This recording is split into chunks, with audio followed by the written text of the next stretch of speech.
Hahaha. Halo semuanya, welcome back again to CV.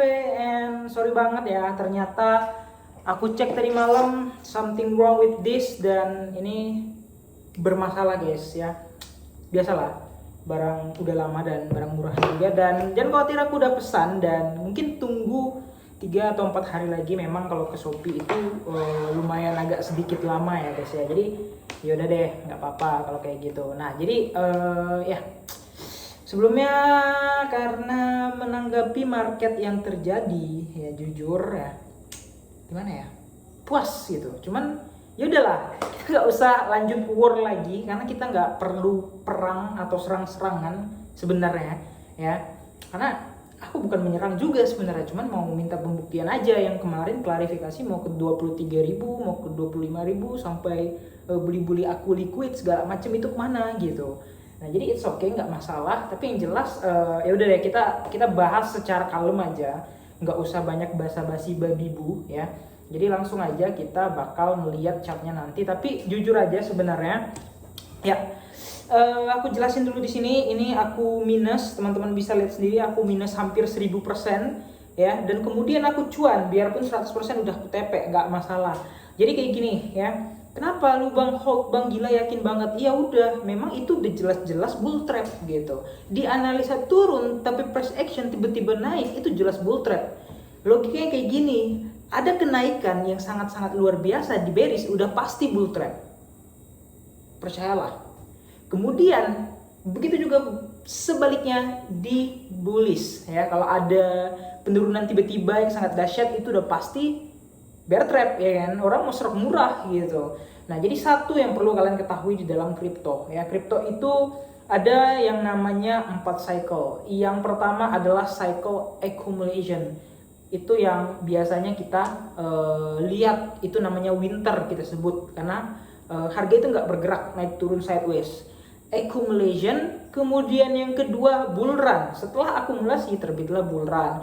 Nah, akumulasi itu kapan? Akumulasi dimulai dari tahun setelah crash atau setelah tahun bearishnya sampai dengan yang namanya adalah tahun halving. Itu fase akumulasi. Setelah fase halving kita masuki ke fase yang namanya bull run, yang dimana semua orang bisa profit tanpa bekal, tanpa ilmu, tanpa apapun. Anak SD pun kayak kemarin tetangga aku bisa modal jual beli ini, besok jual udah profit gitu. Semua orang bisa, monyet sekalipun disuruh tekan jual beli bisa profit di bull run gitu ya. Nah, kemudian yang ketiga adalah fase crash. Ketika Bitcoin sudah bull run, dia akan masuki fase peaking, puncak, kemudian dia akan masuki fase crash.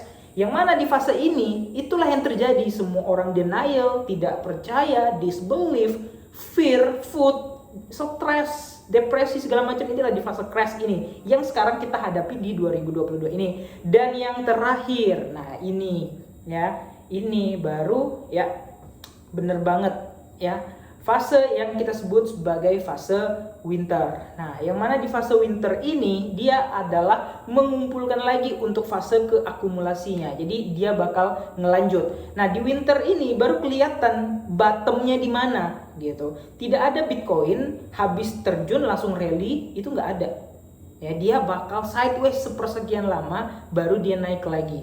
Nah, permasalahannya di sini, kalau kalian bilang udah bottom di 17.500, it's okay, nggak masalah, kan itu pendapat kalian. Kalau pendapat aku, Bitcoin belum bottom, bisa aja bottomnya di 15.000 ke bawah. Gampang kan? Trading plan kita memang berbeda, tapi yang jelas ya satu, pendapat kalian, pendapat aku ya pendapat aku. Nah, jadi kayak gini aja simpelnya. Aku mau tanya sama kalian semua yang masih ngotot bearish ataupun yang ngaku bullish gitu. Yang ngotot bearish nih, ngapain kalian bearish? Alasannya apa kalian? Kalian mendukung Bitcoin itu bearish itu kenapa? Wah, ini influencer bilang bakal bearish semua bang. Nggak ada alasan kayak gitu. Artinya kalian tidak punya trading plan.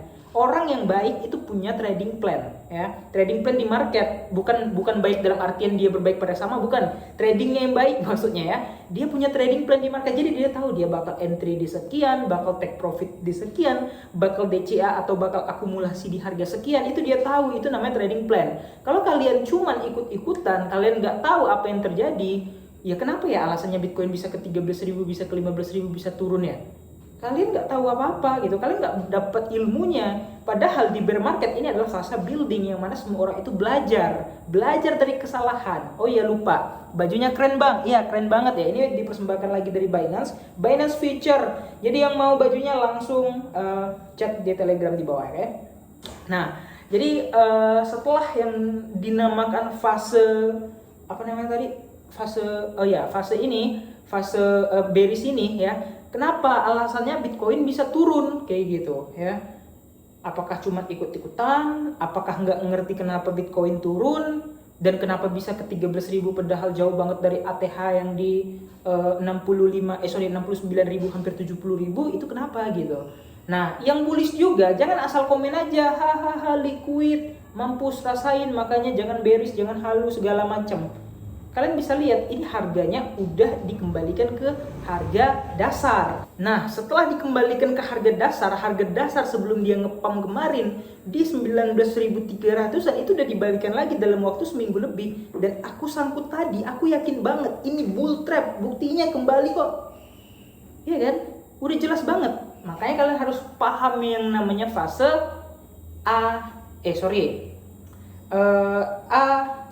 accumulating manipulating distribution, AMD. Ini adalah fase AMD, contohnya kayak gini. Ini fase AMD, akumulasi, kemudian dia yang namanya manipulasi, dan kemudian dia distribusi yaitu arahnya ya, entah terdistribusi naik ataupun dia terdistribusi turun. Itu ada jelas ya, AMD ya. Nah, jadi yang jelas sekarang adalah bagaimana kita menyikapi market. Yang bilang bullish, ya alasannya kenapa nih bullish? Ya, apakah cuman gara-gara influencer bilang lain EMA 20 dan EMA 50 bersilangan setelah setahun? Apakah karena di FOMO dan kalian sangkut karena udah terlanjur DCA? Itu harus ada alasannya, harus jelas gitu. Kenapa bullish dan kenapa bearish gitu. Kalau aku kan udah jelas, kenapa aku menargetkan Bitcoin untuk bearish ke 13 ribuan, 15 sampai 13 ribuan. Yang pertama, isu resesi di mana-mana. Siapa yang tidak bahas resesi? Bukan cuma Indonesia nggak bahas resesi. Kemudian the Fed ya, kemarin ada komen bang salah bang, the Fed ya, the Federal apa. Nah, the Fed, kemudian the Fed akan berpikir untuk menaikkan suku bunganya di Desember ya. Kalian pikir menaikkan suku bunga itu orang nggak takut ya? Kalian kena bunga tinggi takut nggak? Takut gitu ya. Sebagai oposisinya ya, semua orang melarikan aset mereka dari, mungkin larinya ke emas, larinya ke aset instrumen lain gitu ya. Nah, itu yang kedua. Kemudian yang keempat ya, yaitu adalah history will repeat itself. History kalau udah pernah berkata kalau Bitcoin akan bearish selama dalam kurang lebih 180 sampai dengan 180 sampai dengan 380 kalau nggak salah ya, 180 sampai dengan 380 hari, yang artinya itu setahun lebih Bitcoin mengalami bearish dimulai di tahun November tahun lalu dan tepat setahun harusnya di tahun ini ya, dan itu artinya udah 365 hari harusnya ya. Dan apakah udah terdistribusi? Ya mari kita saksikan ya. Kemudian yang terakhir, kenapa Bitcoin bearish? Ya udah ya, isu untuk melakukan penurunan udah di mana-mana.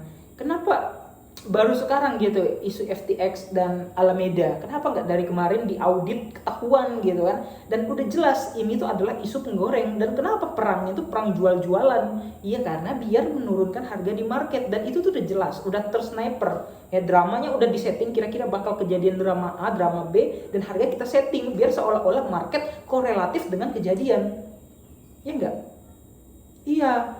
Kemudian yang terakhir lagi ya. Nih, aku kasih tunjuk ya. Kita cari di sini yang namanya USD dominance. USDT dominance market cap. Nah, ini kalian bisa lihat sendiri di sini. Kalau di sini tuh udah jelas banget lah ya apa yang terjadi ya.